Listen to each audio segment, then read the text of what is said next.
নিজের হাতে তুলে নিছো। তোমার সাজ, তোমার চুল, তোমার জামা, তোমার পোশাক, তোমার হাসি, তোমার কান্না, তোমার আবেগ, তোমার অনুভূতি, তোমার হাঁটা, তোমার চলা, তোমার ঘুম, তোমার আহার, তোমার নিদ্রা, সব কিছু তুমি তোমার নিজের হাতে তুলে নিছো যে আমার মনে যা চায়।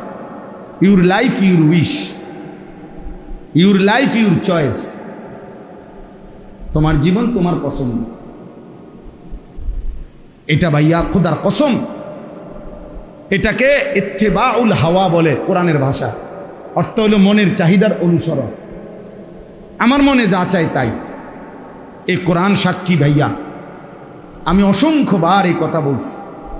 এই কোরআনে স্পষ্ট বলছে, এই মনের চাহিদার অনুসরণ যে করে, আল্লাহর বিধান, রসুলের বিধান, ধর্মের বিধান, কোনো কিছুকেই যে তোয়াক্কা করে না, বরং মনের চাহিদার অনুসরণ করে, কসম আল্লাহ, আল্লাহ পাক তাকে বলছে এই ব্যক্তির উদাহরণ সরাসরি ফামাসালুহু কামাসালিল কাল, কুত্তার মতো।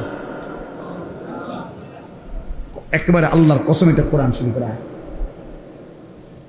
সূরা আরাফের আয়াত। ওয়াত্তাবা হাওয়াহু ফামাসালুহু কামাসালিল কাল।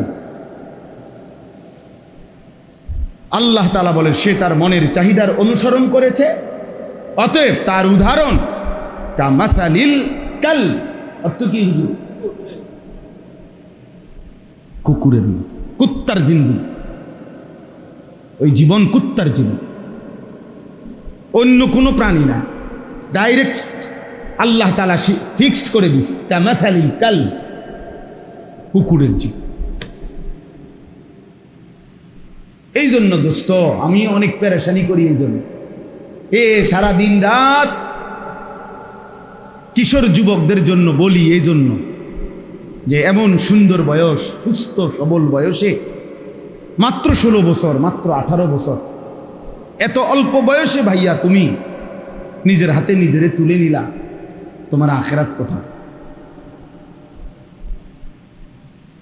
নিজেরে মুক্ত স্বাধীন বানায় দিলা, আহা, তো বাকি জিন্দগি কেমনে চলবে? 16 বছর না যাইতেই, 18 বছর না যাইতেই যদি এত নারী, এত ছবি, এত উলঙ্গ দৃশ্য, জেনা ব্যভিচারের এত দৃশ্য এত কম বয়সে যদি দেখা ফেলো, আগামী হায়াত কেমনে চলবে? 40 বছর বয়স পর্যন্ত যাইতে যাইতে তোমার অবস্থা কি হবে? 50 বছর বয়স যাইতে যাইতে তোমার অবস্থা কি হবে? তুমি তো এই কম বয়সে পৃথিবীর সব উলঙ্গ নারী দেখে লাইলা। তুমি তো এই অল্প বয়সে জেনা ব্যভিচারের সব কিছু দেখে ফেললা। তোমার আগামীর জীবন তো ধ্বংস ছাড়া, বরবাদি ছাড়া, পচা দুর্গন্ধ ছাড়া আর কিছুই ছড়াবে না। 13 বছরের ছেলে, আমার দেশ কি পরিমাণ চরিত্রের জিন্দিগির অধপতন, যে 12, 13, 14 বছরের ছেলে মানুষ কোবা, কিশোর বাচ্চা, আপন খালা একটা বাইসাইকেলের জন্য 2 জন খালারে জবাই করে দিয়েছে। এই যে গত 2-3 দিন,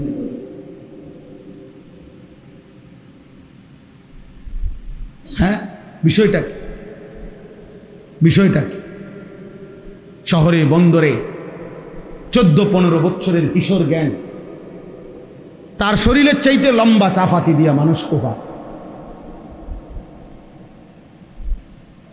সে নিজেকে খুব ফুর্তি মনে করে, আমি বড় মৌজে আছি, আমার চুল বেঈমানের মতো, আমার পোশাক বেঈমানের মতো, আমি 1 ওয়াক্ত নামাজ পড়ি না, আমি যখন মন চায় দিন নাই রাত নাই নারী দেখি, ছবি দেখি, আমার একটা মোবাইল আছে, উলঙ্গ ছবি দেখছি, বন্ধুদের আড্ডা দিতেছি, মোটরসাইকেল চালাইতেছি।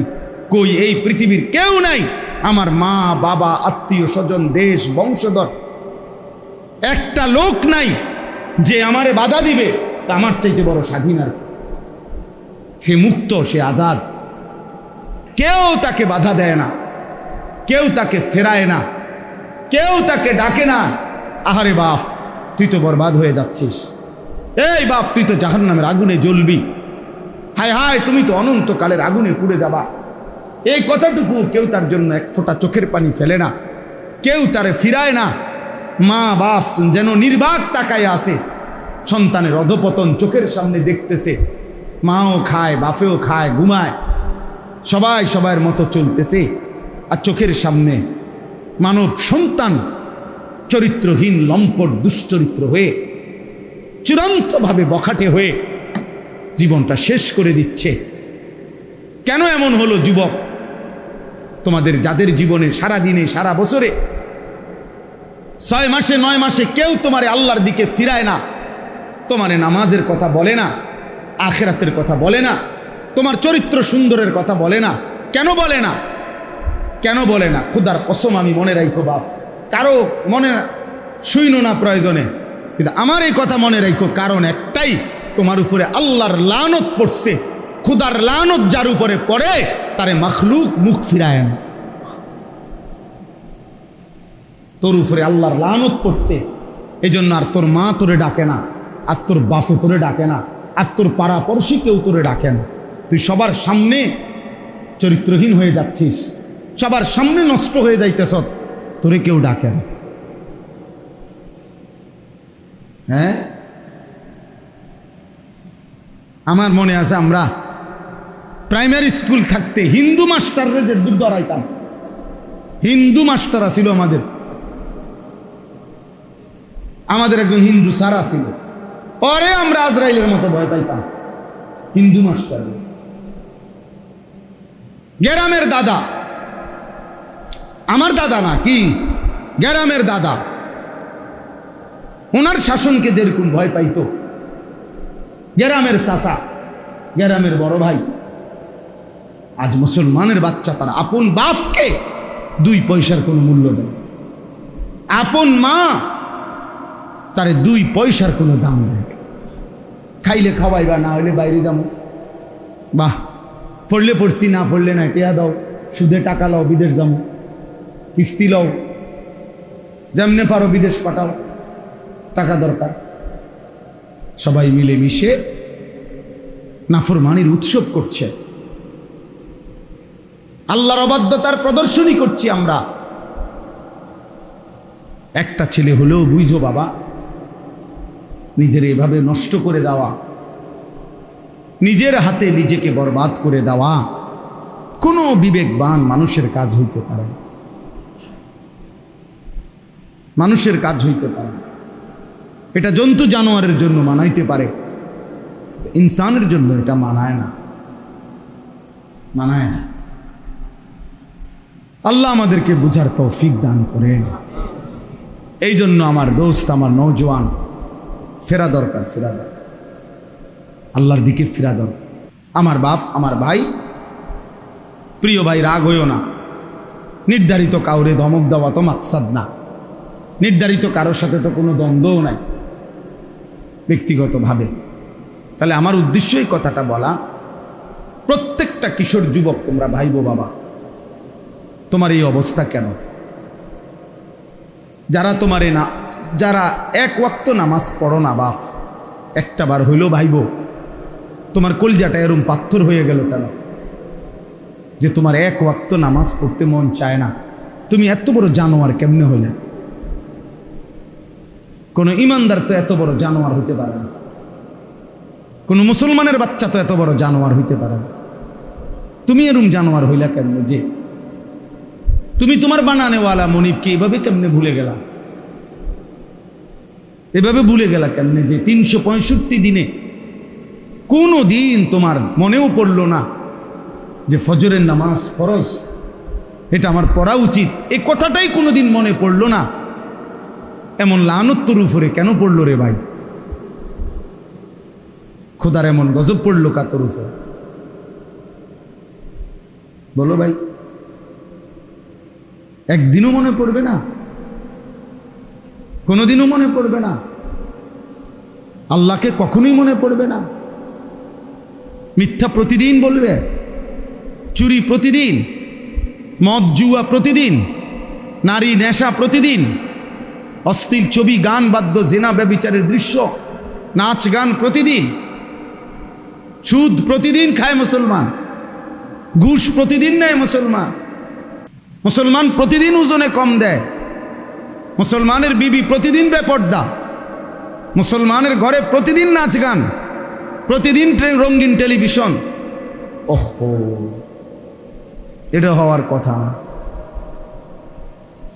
এত বিবেকহীন, এত পাষাণ মুসলমান হওয়ার পাথরতা এত পাষাণ না। হাসরের দিন কিয়ামতের মাঠের ইসরাফিল ফু দিলে এই পৃথিবীর অবস্থা কি হবে তার একটা ভয়ানক দৃশ্য আল্লাহ তাআলা এই সূরার মধ্যে শুরুতে উল্লেখ করছে।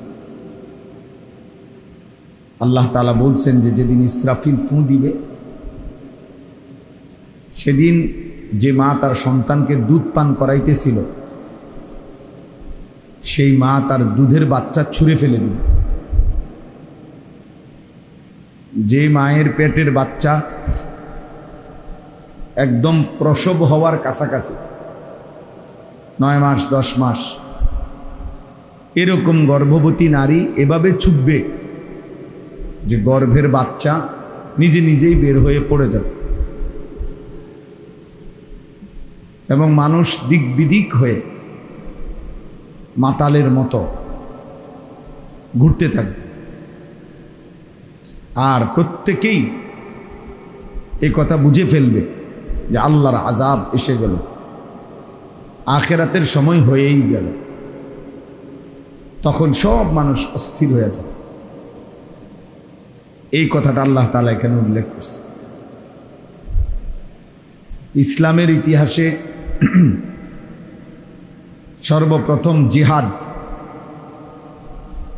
আমাদের প্রিয় নবী সাল্লাল্লাহু আলাইহি ওয়াসাল্লাম এবং সাহাবায়ে কেরামকে মক্কা থেকে মদিনায় হিজরত করে যাওয়ার পর সর্বপ্রথম কাফেরদের মোকাবেলায় যুদ্ধ করার সরাসরি অনুমতি আল্লাহ তাআলা এই সূরার মাধ্যমে, এই সূরার আয়াত নাজিল করে অনুমতি দিয়েছে।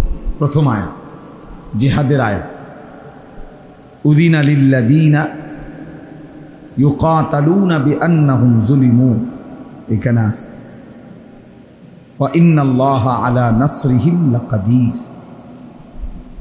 আল্লাহ তাআলা বলেন ঈমানদারদের জন্য অনুমতি দেওয়া হলো যুদ্ধের, যেহেতু লম্বা সময় তাদের উপরে জুলুম হয়েছে।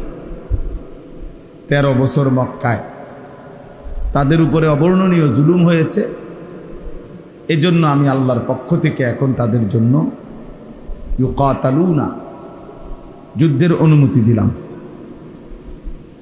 আর আল্লাহ তাআলা এই প্রথম যেদিন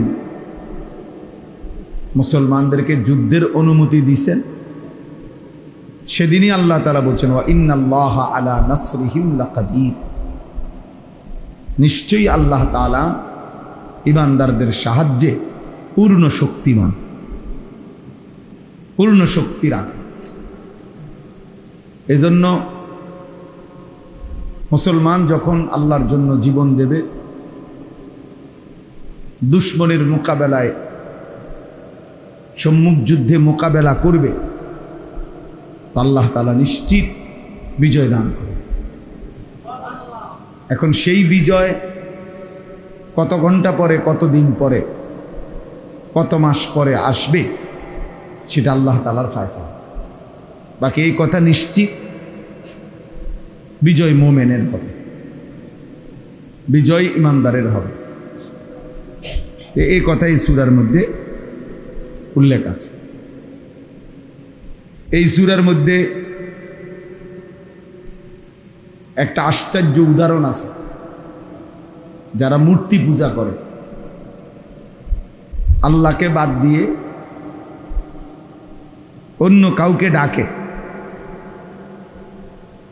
মূর্তির, পাথরের, দেবতার, তো আল্লাহ তাআলা তাদেরকে খুব সুন্দর একটা দৃষ্টান্ত দিছে এই সূরাতে, যে তোমরা যারা মূর্তির পূজা করো, পাথরের পূজা করো, ওই ভাই কথা বলো না, কথা বল, সাবধান, একদম কথা বলবা না, মোবাইল নিয়ে খসর মসর করবা না। যাদের হাতে মোবাইল ধরা, হাতে মোবাইল ধরে রেকর্ড করা নিষেধ আমার পক্ষ থেকে, একদম স্পষ্ট নিষেধ। ভালো না লাগলে চলে গেলে ভালো, দয়া করে, নয়তো আমি উঠাই দেবো। আমি এটা পছন্দ করি না, সদরবদর মানুষ আমার পছন্দ না। আমি কোনো এনে ভোটে দাঁড়াইছি না যে আপনার কাছে ইলেকশনের জন্য আসছি। আমি জনপ্রিয়তা দিয়ে বা করবো, আমি তো আর ইলেকশনে দাঁড়াইতাম না, কোনো ইচ্ছাই নাই। আমি জোর করে কইলেও নেই। আপনি বলবেন আপনাদের দেয় কহ না, দরকার নেই, দেওয়ানোরও দরকার, দেওয়ানোরও দরকার না, আমিও নিতাম না, কেউ আমার না। তো এই জন্য বললাম আল্লাহর কথা বলা, আল্লাহর কথা বলার জন্য আসছে। এই জন্য ভাইয়া খামখেয়ালি করা ঠিক না। আল্লাহর ঘর মসজিদ সর্বোচ্চ আদবের জায়গা, সর্বোচ্চ শ্রদ্ধা, ভক্তি, সম্মান, মহব্বতের জায়গা। আল্লাহর নবী সাল্লাল্লাহু আলাইহি সাল্লাম বলেন, মসজিদের প্রতি যার প্রচণ্ড ভালোবাসা, হাসরের দিন সে আল্লাহর আরশের নিচে ছায়া পাবে। এটা হাদিস। যেই 7 ধরনের ব্যক্তিকে কিয়ামতের দিন আল্লাহ পাকের আরশের ছায়া দেওয়া হবে, তন্মধ্যে একটা হলো ওই ব্যক্তি, রাজুলুন কালবুহু মুআল্লাকুন বিল মাসাজিদ, যার অন্তর আল্লাহর ঘর মসজিদের সাথে লেগে আছে, মানে যার দিল পড়ে আছে মসজিদ, যার মন পড়ে থাকে মসজিদ। মানুষ বলে, মা ছিলাম যদিও বিদেশে, কিন্তু মন পড়েছিল তোমার কাছে।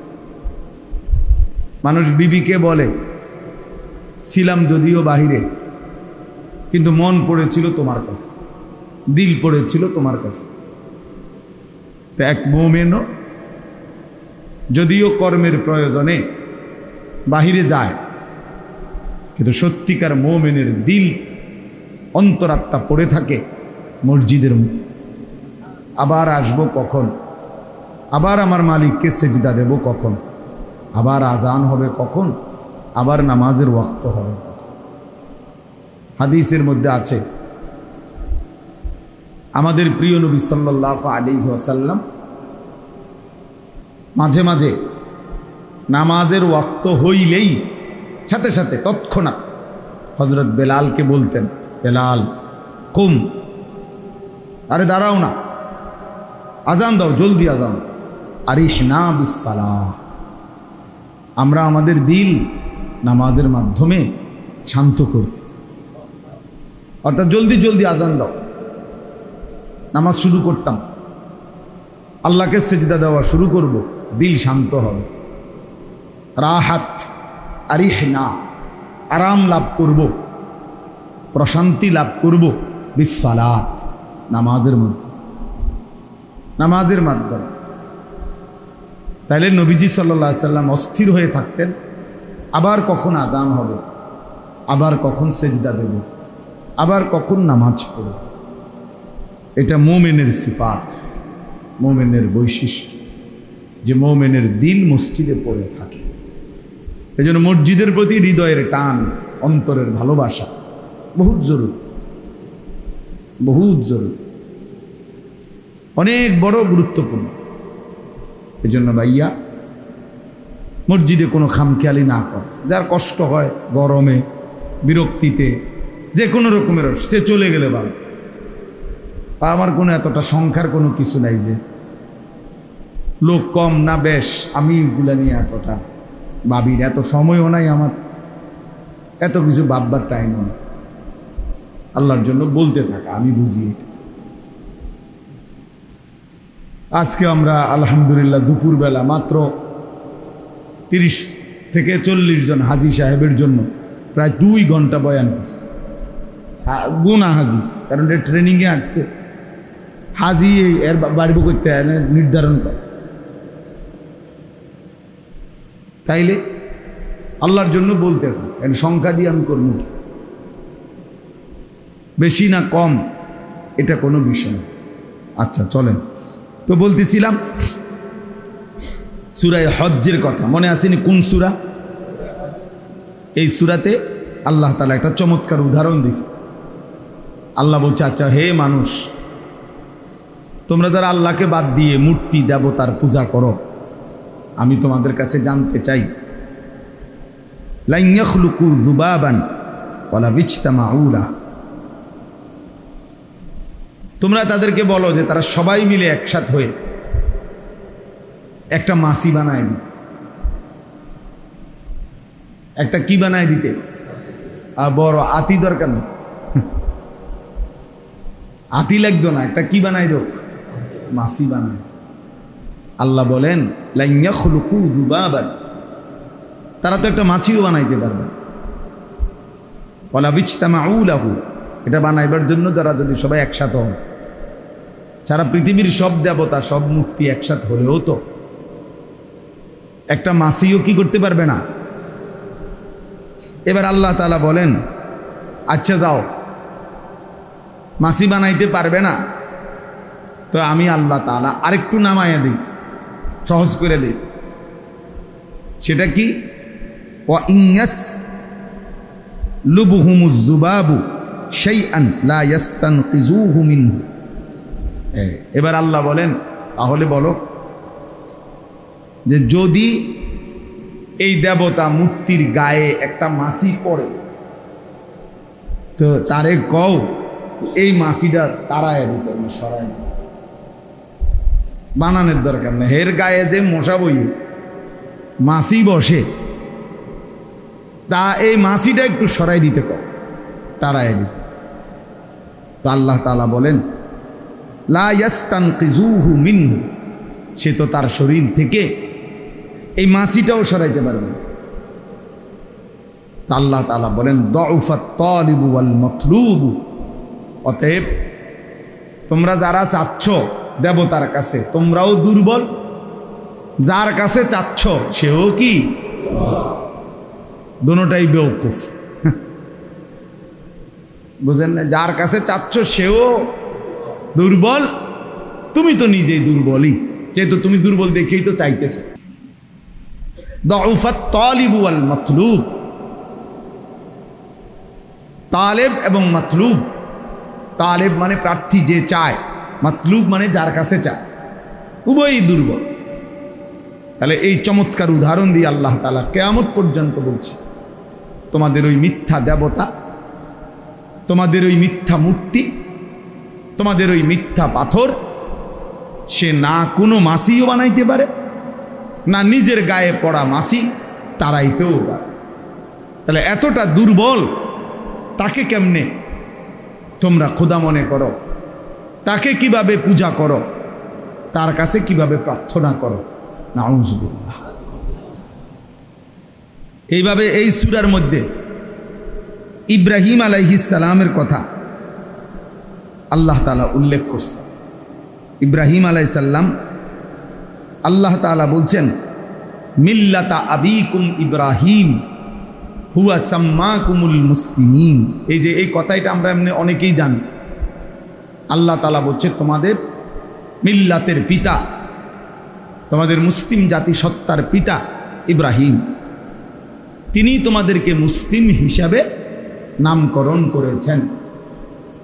তো এই কথাইটা এই সূরার মধ্যে আছে, সূরায়ে হজ, এই সূরার মধ্যে। এরকম অনেকগুলো সুন্দর সুন্দর ছোট্ট ছোট্ট বিষয় এই ছোট্ট সূরার মধ্যে আছে। আর এখন কথা হলো সবচেয়ে বড় বিষয় যেটা এই সূরার আলোচ্য, এই সূরাতে বিস্তারিত আলোচনা আছে যে বিষয়ে, সেটা হলো হজ এবং কুরবানি সম্পর্কে। হজ এবং কুরবানি সম্পর্কে যে কয়েকটা সূরার মধ্যে বেশি আলোচনা, তার মধ্যে উল্লেখযোগ্য এই সূরা।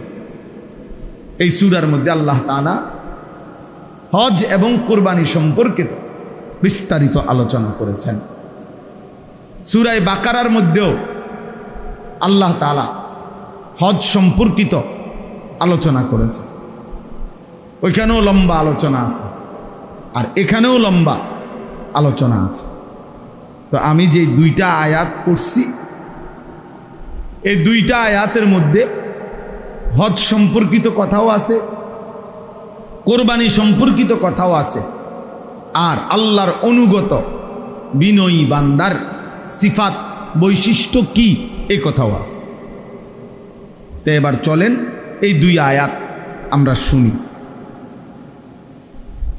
আল্লাহ তাআলা বলতেছেন 34 নম্বর আয়াতে সূরায়ে হজ, ওয়ালিকুল্লি উম্মাতিন জাআলনা মানসাকান। এই হলো প্রথম কথা। আল্লাহ তাআলা বলেন,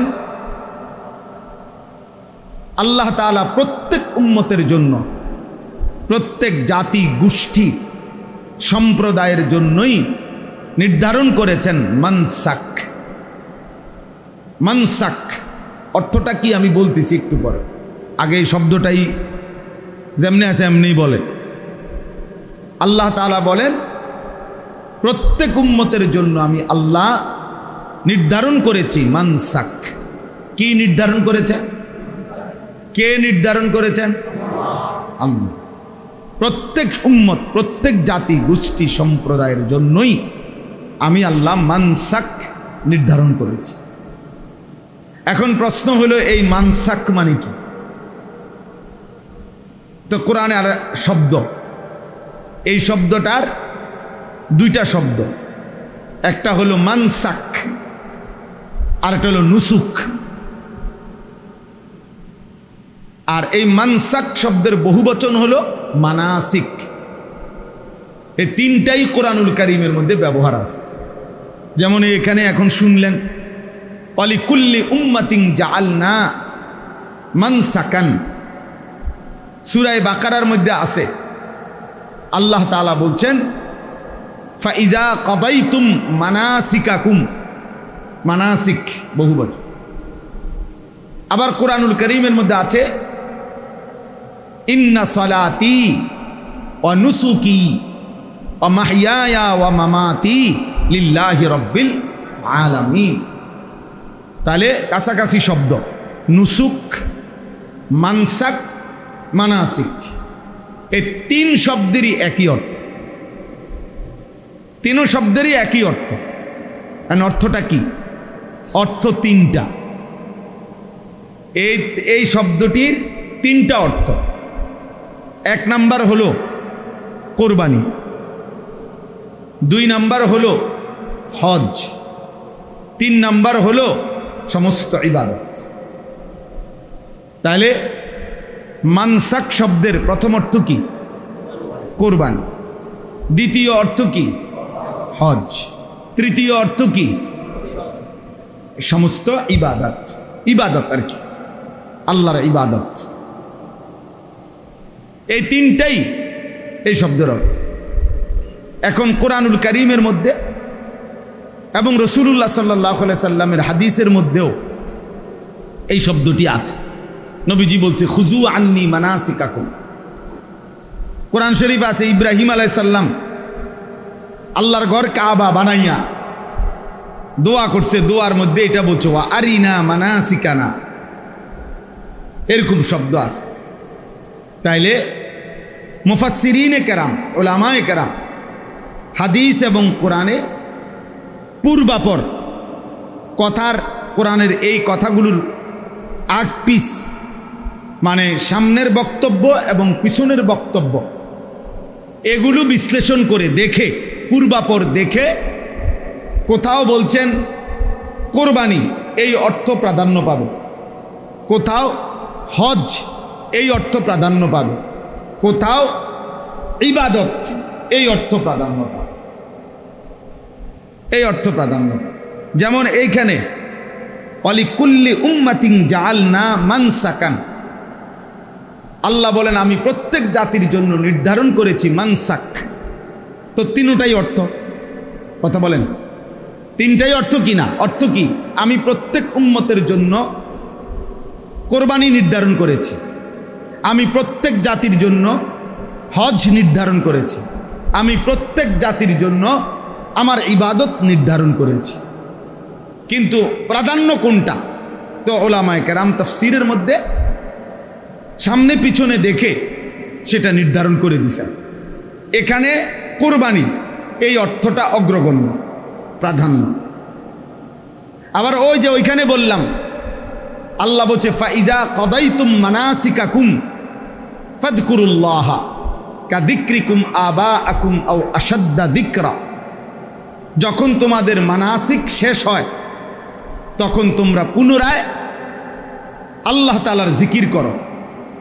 তো ওইখানে পূর্বাপর কথার দ্বারা ওলামায়ে কেরাম মুফাসসিরিনে কেরাম নির্ধারণ করে দিয়েছেন যে ওইখানে অর্থ হবে হজ। হজ অর্থ হলো আল্লাহ তাআলা বলেন তোমাদের হজ্জের আমল যখন শেষ হয়, শেষ দিনের পাথর মারা শেষ, এইবার তোমাদের করণীয় কি? তোমরা পুনরায় আল্লাহর জিকির, আল্লাহর স্মরণ, আল্লাহর বন্দিগিতেই লেগে যাও।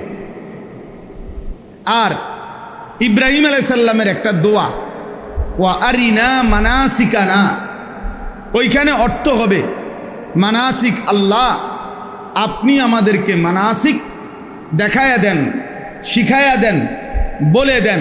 ওইখানে অর্থ হইল আপনার ইবাদত। আল্লাহ আপনার কি কি ইবাদত আমি করতে হবে, আমরা করতে হবে, এর সবটা আপনি আমাদেরকে বলে দেন, শিখিয়ে দেন, আপনি আমাদেরকে উল্লেখ করে দেন। আচ্ছা, এখন আমার একটা কথা শোনেন। আপনার কাছে এই এমনের এতক্ষণের কথাটা একটু কঠিন মনে হয়েছে, আমি বুঝছি। যে আমি বলতেছি একটা কারণ আছে যে কি লেগে কঠিন করলাম। অর্থাৎ যে হুজুর এইভাবে যেইভাবে শুরু করছে, এইভাবে দেখে ক্লাসের মতো, ছাত্রদের মতো, যে এইটার দ্বারা তো আমরা এত কঠিনভাবে বললে তো বুঝবো না। কিন্তু আমার একটা উদ্দেশ্য আছে, এটা বলা। এখন বলতেছি উদ্দেশ্য। আগে আপনি আমার এই কথা আবারও বুঝেন যে মানসাক এই শব্দটির কয়টা অর্থ? 1 নাম্বার কোরবানি, 2 নাম্বার হজ, 3 নাম্বার ইবাদত। আর দ্বিতীয় কথা কি বলছি?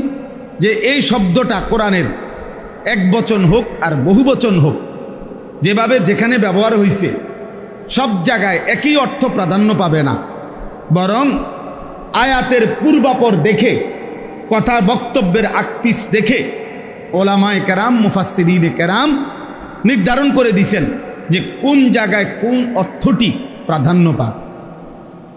এটা আমি 3টা উদাহরণ দিলাম যে এখানে কোরবানির অর্থ প্রাধান্য পাবে, অন্যগুলোও বোঝানো যাবে। ওইখানে হজ্জের অর্থ প্রাধান্য পাবে, অন্যগুলোও বোঝানো যাবে। ওই ইব্রাহিম আলাইহিস সালামের দোয়ায় ইবাদতের অর্থটা প্রাধান্য পাবে, অন্যগুলোও কি করা যাবে? বোঝানো যাবে। তাহলে এখন এই কথার দ্বারা আমার উদ্দেশ্য হলো, এই উদ্দেশ্য হলো এই কথাটা বোঝা যে কোরআন এবং সুন্নাহর বক্তব্য শুধু কেবল কেউ বাংলা তর্জমা, বাংলা অনুবাদ, বাংলা রিডিং, বাংলা বই, নিজে অনুবাদ গ্রন্থ কিনে নিজে নিজে পড়ে আপনি একাকী বুঝতে চেষ্টা করলে নিশ্চিত আপনি হোঁচট খাবেন, বাধাগ্রস্ত হবেন, আপনি সঠিক গন্তব্যে একাকী পৌঁছতে পারবেন না। এই কথাই হলো মূল উদ্দেশ্য। এটা বলার জন্য এত কথা কইছি, বুঝেন না কথা? এই কথাটা বোঝানোর জন্য।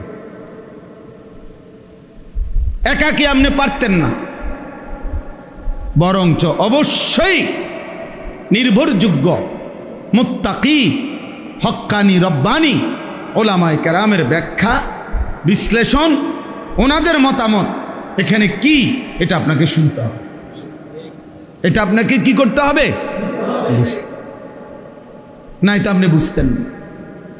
আপনি নিজে নিজে বাংলা পড়লে বুঝতেন না, আপনি সঠিক ব্যাখ্যা, সঠিক বিশ্লেষণ উদ্ধার করতে পারবেন না। এইটাই আমরা বর্তমান প্রজন্মের, বর্তমান নতুন জেনারেশনকে এটা বুঝাইতে চাই। বর্তমান জেনারেশনের মধ্যে একটা বড় অংশ যারা কিছুটা ধর্ম মানে, ইসলামকেও পছন্দ করে, কিন্তু তাদের একটা বড় রোগ হইল নতুন প্রজন্মের অনেক লোক, অনেকেই নিজে নিজে ইসলামকে বুঝতে চেষ্টা করে,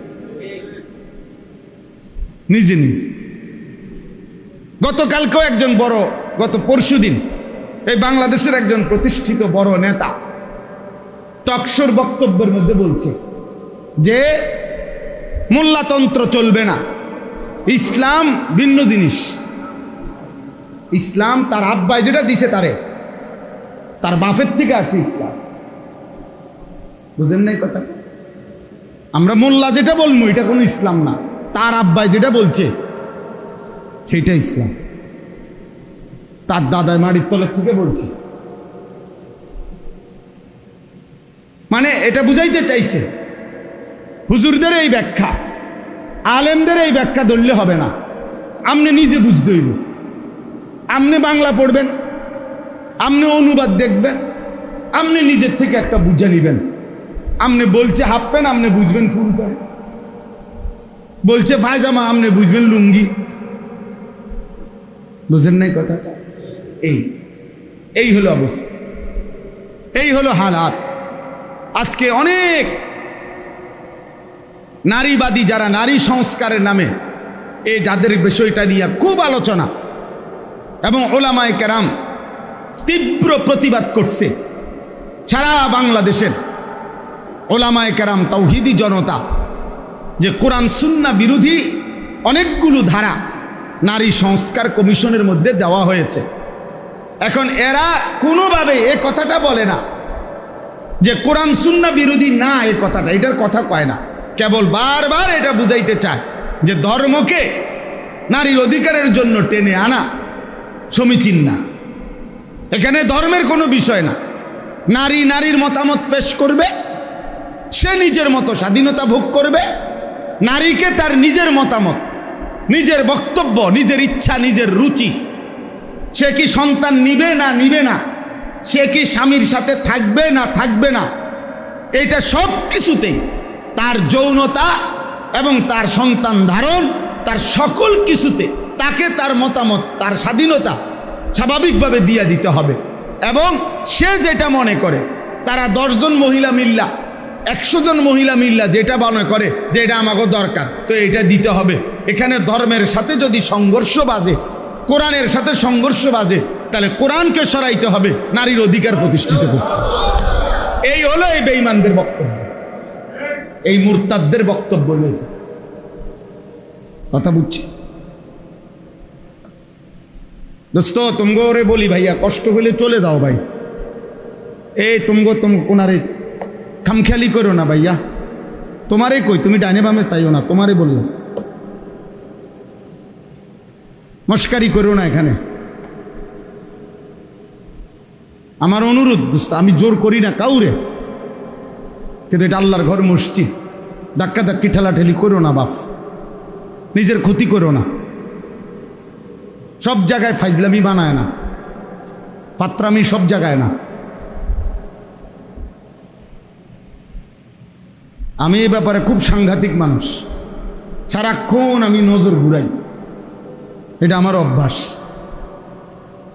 ও কেউ বুট খাবে, বাদাম খাইব, ঠ্যাংসরাইয়া বইব, আরেকখানে ছাইয়া থাকবো, হাতে কথা কইব, আমি ওয়াজ করবো না, এরম বদিল্লা দিতে আমি আইছি না।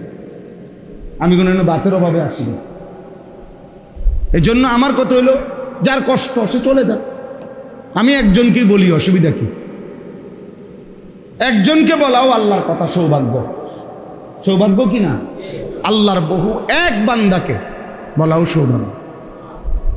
ফাওয়াল্লাহি লা আন ইয়াহদিয়াল্লাহু বিকা রাজুলান ওয়াহিদান খায়রুন লাকা মিন হুমুরিন নাআম।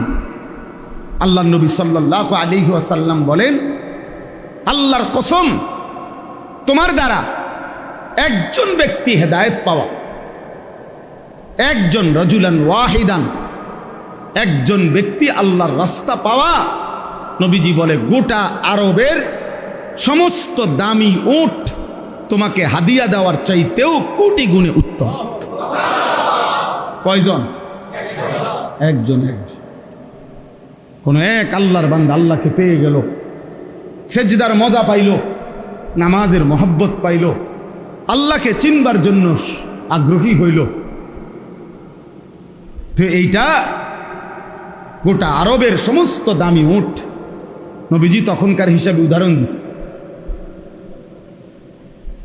এজন্য দয়া করে, এটা জরুরি বিষয়। তোমরা অনেক ছেলে বাপ কোনোভাবেই বুঝতে চাও না, তোমাদের নিজের মনের ইচ্ছা, তোমাদের শাহওয়াত, তোমাদের ব্যক্তিগত কামনা বাসনা, তোমরা এর কাছে বন্দী হয়ে গেছো, নিজের হাতে তুলে নিছ। এটা সুস্থ স্বাভাবিক কোনো মানুষের কাজ না বাপ। নিজের হাতে তুলে নিছো। তোমার সাজ, তোমার চুল, তোমার জামা, তোমার পোশাক, তোমার হাসি, তোমার কান্না, তোমার আবেগ, তোমার অনুভূতি, তোমার হাঁটা, তোমার চলা, তোমার ঘুম, তোমার আহার, তোমার নিদ্রা, সব কিছু তুমি তোমার নিজের হাতে তুলে নিছো যে আমার মনে যা চায়। Your life your wish, your life your choice. তোমার জীবন তোমার পছন্দ। এটা ভাইয়া খোদার কসম, এটাকে ইত্তেবাউল হাওয়া বলে কোরআনের ভাষা। অর্থ হলো মনের চাহিদার অনুসরণ। আমার মনে যা চাই তাই। এই কোরআন সাক্ষী ভাইয়া, আমি অসংখ্যবার এই কথা বলছি। এই কোরআনে স্পষ্ট বলছে, এই মনের চাহিদার অনুসরণ যে করে, আল্লাহর বিধান, রসুলের বিধান, ধর্মের বিধান কোনো কিছুকেই যে তোয়াক্কা করে না, বরং মনের চাহিদার অনুসরণ করে, কসম আল্লাহ, আল্লাহ পাক তাকে বলছে এই ব্যক্তির উদাহরণ সরাসরি ফামাসালুহু কামাসালিল কাল, কুত্তার মতো। একেবারে আল্লাহর কসম, এটা কোরআন শরীফের আয়াত, সূরা আরাফের আয়াত। ওয়াত্তাবা হাওয়াহু ফামাসালুহু কামাসালিল কাল। আল্লাহ তাআলা বলে সে তার মনের চাহিদার অনুসরণ করেছে, অতএব তার উদাহরণ কামাসালিল কাল। অর্থ কি? কুকুরের মতো, কুত্তার জিন্দেগি। ওই জীবন কুত্তার জীবন, অন্য কোনো প্রাণী না। ডাইরেক্ট আল্লাহ তাআলা ফিক্সড করে দিস কামাসালিল কাল, কুকুরের জীবন। এই জন্য দোস্ত আমি অনেক পেরেশানি করি। এই জন্য সারা দিন রাত কিশোর যুবকদের জন্য বলি, এই জন্য যে এমন সুন্দর বয়স, সুস্থ সবল বয়সে, মাত্র 16 বছর, মাত্র 18 বছর, এত অল্প বয়সে ভাইয়া তুমি নিজের হাতে নিজেরে তুলে নিলা, তোমার আখেরাত কোথায়? নিজেরে মুক্ত স্বাধীন বানায় দিলা, আহা, তো বাকি জিন্দগি কেমনে চলবে? 16 বছর না যাইতেই, 18 বছর না যাইতেই যদি এত নারী, এত ছবি, এত উলঙ্গ দৃশ্য, জেনা ব্যভিচারের এত দৃশ্য এত কম বয়সে যদি দেখা ফেলো, আগামী হায়াত কেমনে চলবে? 40 বছর বয়স পর্যন্ত যাইতে যাইতে তোমার অবস্থা কি হবে? 50 বছর বয়স যাইতে যাইতে তোমার অবস্থা কি হবে? তুমি তো এই কম বয়সে পৃথিবীর সব উলঙ্গ নারী দেখে লাইলা। তুমি তো এই অল্প বয়সেই জেনা ব্যভিচারের সব কিছু দেখে ফেললা। তোমার আগামীর জীবন তো ধ্বংস ছাড়া, বরবাদি ছাড়া, পচা দুর্গন্ধ ছাড়া আর কিছুই ছড়াবে না। 13 বছরের ছেলে, আমার দেশ কি পরিমাণ চরিত্রের জিন্দিগির অধপতন, যে 12, 13, 14 বছরের ছেলে মানুষ কোবা, কিশোর বাচ্চা, আপন খালা একটা বাইসাইকেলের জন্য 2 জন খালারে জবাই করে মাইরা ফেলছে। এই যে গত 2-3 দিন,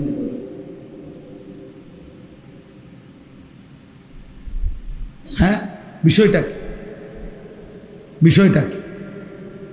শহরে বন্দরে 14-15 বছরের কিশোর জ্ঞান, তার শরীরের চাইতে লম্বা চাফাতি দিয়া মানুষ কোপা। সে নিজেকে খুব ফুর্তি মনে করে, আমি বড় মৌজে আছি, আমার চুল বেঈমানের মতো, আমার পোশাক বেঈমানের মতো, আমি এক ওয়াক্ত নামাজ পড়ি না, আমি যখন মন চায়, দিন নাই রাত নাই, নারী দেখি, ছবি দেখি, আমার একটা মোবাইল আছে, উলঙ্গ ছবি দেখছি, বন্ধুদের আড্ডা দিতেছি, মোটরসাইকেল চালাইতেছি। কই এই পৃথিবীর কেউ নাই, আমার মা বাবা, আত্মীয় স্বজন, দেশ, বংশধর, একটা লোক নাই যে আমারে বাধা দিবে। তা আমার চাইতে বড় স্বাধীন আর কি? সে মুক্ত, সে আজাদ, কেউ তাকে বাধা দেয় না, কেউ তাকে ফেরায় না, কেউ তাকে ডাকে না, আহারে বাপ তুই তো বরবাদ হয়ে যাচ্ছিস, এই বাপ তুই তো জাহান্নামের আগুনে জ্বলবি, হায় হায় তুমি তো অনন্তকালের আগুনে পুড়ে যাবা।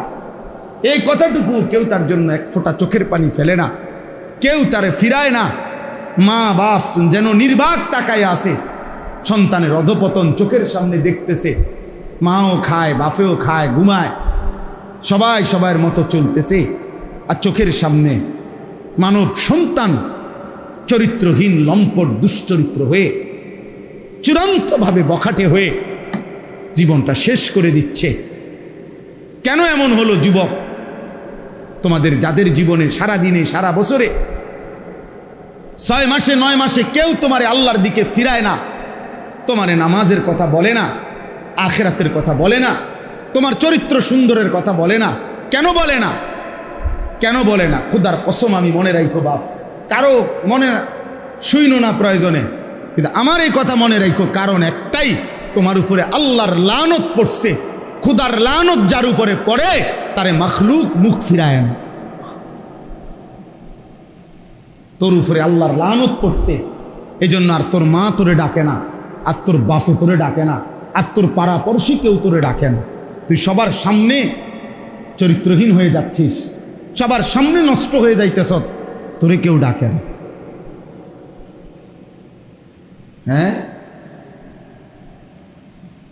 আমার মনে আছে আমরা প্রাইমারি স্কুল থাকতে হিন্দু মাস্টাররা যে ডরাইতাম, হিন্দু মাস্টার ছিল আমাদের একজন হিন্দু স্যার ছিল, পরে আমরা আজরাইলের মতো ভয় পাইতাম। হিন্দু মাস্টার, গ্রামের দাদা, আমার দাদা না, কি গ্রামের দাদা, ওনার শাসনকে যেরকম ভয় পাইত, গ্রামের চাচা, গ্রামের বড় ভাই, আজ মুসলমানের বাচ্চা তার আপন বাপকে 2 পয়সার কোনো মূল্য দেয়, আপন মা তারে 2 পয়সার কোনো দাম দেয়। খাইলে খাওয়াইবা, না হইলে বাইরে যাবো, বাহ, পড়লে পড়ছি, না পড়লে না, টেয়া দাও, সুদে টাকা লাও, বিদেশ যাবো, কিস্তি লাও, যেমনে পারো বিদেশ পাঠাও, টাকা দরকার। সবাই মিলে মিশে নাফরমানির উৎসব করছে, আল্লাহর অবাধ্যতার প্রদর্শনী করছি আমরা। একটা ছেলে হলেও বুঝো বাবা, নিজের এভাবে নষ্ট করে দেওয়া, নিজের হাতে নিজেকে বরবাদ করে দেওয়া কোনো বিবেকবান মানুষের কাজ হইতে পারে না, মানুষের কাজ হইতে পারে না। এটা জন্তু জানোয়ারের জন্য মানাইতে পারে, ইনসানের জন্য এটা মানায় না, মানায় না। আল্লাহ আমাদেরকে বুঝার তৌফিক দান করেন। এই জন্য আমার দোস্ত, আমার নওজোয়ান, ফেরা দরকার, ফেরা দরকার, আল্লাহর দিকে ফেরা দরকার। এত বড় মালিকের নাফরমানি করেন। শ্রোতা আসছে এখন,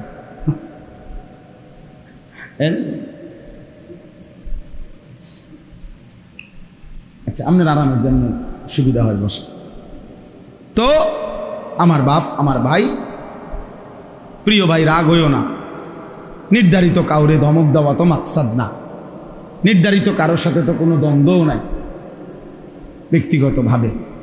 তাহলে আমার উদ্দেশ্য এই কথাটা বলা, প্রত্যেকটা কিশোর যুবক তোমরা ভাইবো বাবা, তোমার এই অবস্থা কেন? যারা তোমারে না, যারা 1 ওয়াক্ত নামাজ পড়ো না বাপ, একটা বার হইলেও ভাইবো, তোমার কলজাটা এরম পাথর হয়ে গেল কেন যে তোমার 1 ওয়াক্ত নামাজ পড়তে মন চায় না? তুমি এত বড় জানোয়ার কেমনে হইলে? কোনো ইমানদার তো এত বড় জানোয়ার হইতে পারে না, কোনো মুসলমানের বাচ্চা তো এত বড় জানোয়ার হইতে পারে না। তুমি এরম জানোয়ার হইলা কেমনে যে তুমি তোমার বানানেওয়ালা মনিবকে এভাবে কেমনে ভুলে গেলা? এভাবে ভুলে গেলা কেমনে যে 365 দিনে কোনো দিন তোমার মনেও পড়লো না যে ফজরের নামাজ ফরজ, এটা আমার পড়া উচিত, এই কথাটাই কোনোদিন মনে পড়লো না? এমন লানত তোর উপরে কেন পড়লো রে ভাই? খোদার এমন গজব পড়লো কা তোর উপরে? বলো ভাই, একদিনও মনে পড়বে না? কোনোদিনও মনে পড়বে না? আল্লাহকে কখনোই মনে পড়বে না? মিথ্যা প্রতিদিন বলবে, চুরি প্রতিদিন, মদ জুয়া প্রতিদিন, নারী নেশা প্রতিদিন, অশ্লীল ছবি, গান, বাদ্য, জেনা, ব্যভিচারের দৃশ্য, নাচ গান প্রতিদিন, সুদ প্রতিদিন খায় মুসলমান, ঘুষ প্রতিদিন নেয় মুসলমান, মুসলমান প্রতিদিন ওজনে কম দেয়, মুসলমানের বিবি প্রতিদিন বেপর্দা, মুসলমানের ঘরে প্রতিদিন নাচ গান, প্রতিদিন রঙিন টেলিভিশন। ওহো, এটা হওয়ার কথা না।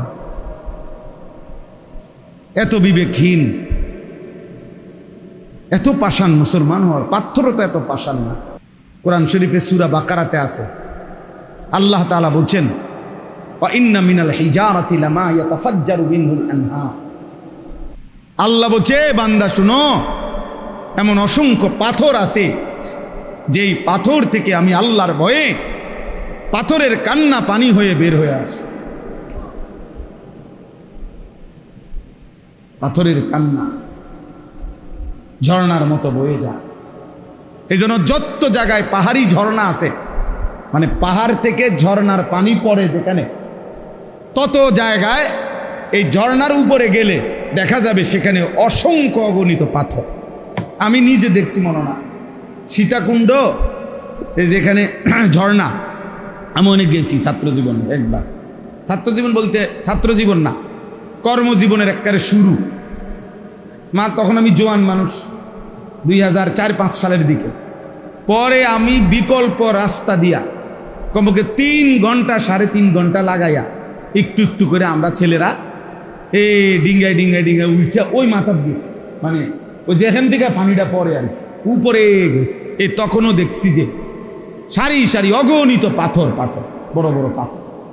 আল্লাহ যে বলছে পাথর আল্লাহর ভয়ে কাঁদে, সেই কান্না ঝর্ণা হয়ে নাম।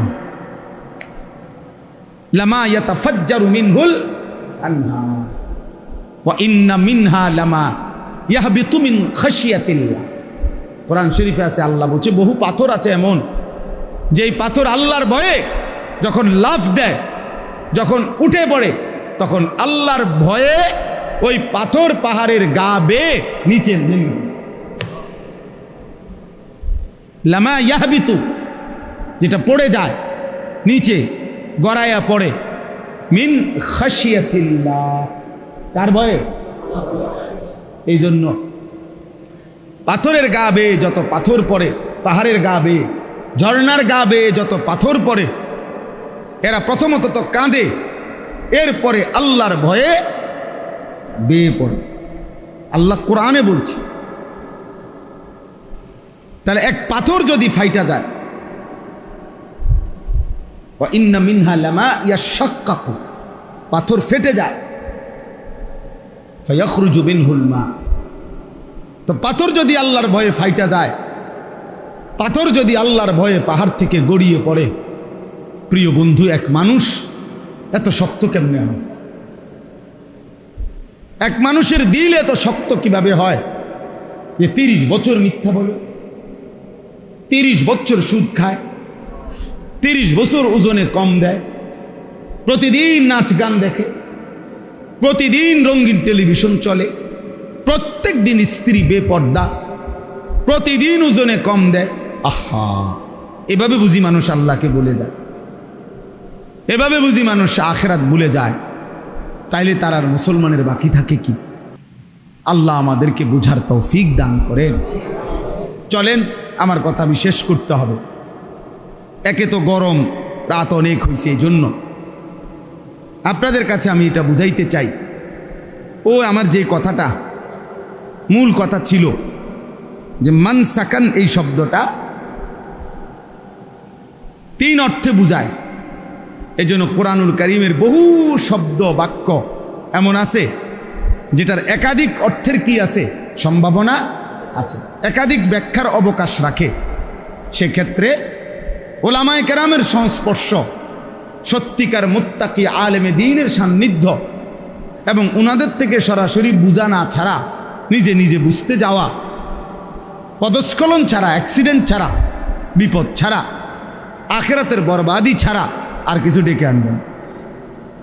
আর এই জন্য আল্লাহর কোরআন পড়া নিষেধ নাই, রাসূলুল্লাহ সাল্লাল্লাহু আলাইহি সাল্লামের হাদিস পড়তে নিষেধ নাই, অনুবাদ পড়তেও মানা নাই, তর্জমা পড়তেও মানা নাই, ব্যাখ্যা পড়তেও মানা নাই, তাফসির পড়তেও মানা নাই, কিন্তু সিদ্ধান্ত নিতে গেলে ওলামায়ে কেরাম থেকে নিজে নিজে সিদ্ধান্ত নেওয়ার অনুমতি নাই। বুঝেন নাই কথা? এইটা জরুরি বিষয়, এটা জরুরি বিষয়।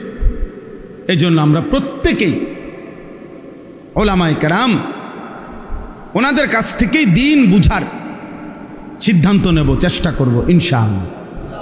আমার এই কথা বলার এই মেন একটা উদ্দেশ্য হলো, ও যে আমি যে এখানে কাগজটার মধ্যে লেখা আছে এটা দারসুল কোরআন, আল কোরআনের দার্স, তো এটার নাম এমনি দিছে দেখে এমনি, অর্থাৎ বুঝাইলাম যে কোরআন অক্ষরে অক্ষরে, শব্দে শব্দে তাফসীর ব্যাখ্যা, এখান থেকে হুকুম ফতোয়া সিদ্ধান্ত আমল ওলামায়ে কেরাম থেকে বুঝে নিতে হবে।